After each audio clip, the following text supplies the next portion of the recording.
Hey, Alexus, Beauties and Flawless Man. Welcome back to another podcast episode. We're going to have a raw and uncut reminder. The reminder is to forgive.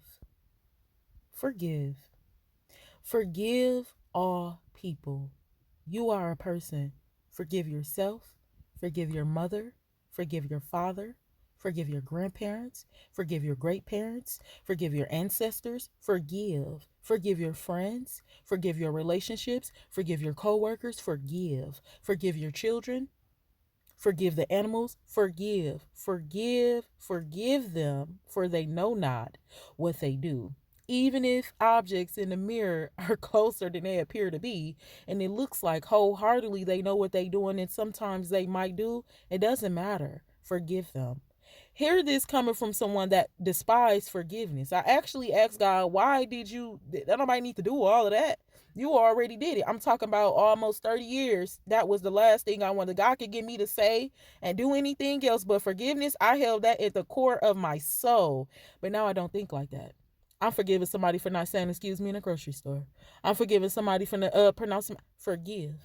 Because I'm going to tell you what forgiveness does. It sets you free. It saves your soul.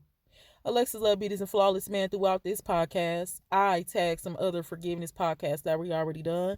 It's that crucial. I need you to forgive them, sweetheart.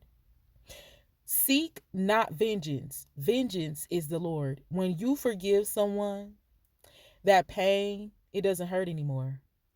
I mean, it possibly could, but it's going to be peaceful now. When you forgive someone, the apology, you don't need it anymore.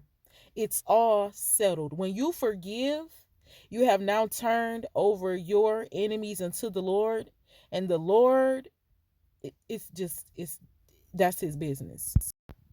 I'm not like other people. I'm not about to tell you to forgive them and then go watch their pace and see how they about to downfall. That's not ethical. Forgive them, for they know not what they do, because that's a commandment of God to forgive, and watch how much more peaceful your life becomes. And then whatever it is, none of your business. Remember to mind your business and stay in your office, like the Lord said in Romans chapter 12. That was it. That's just a reminder. Forgive them. Forgive them. I love you. Mwah.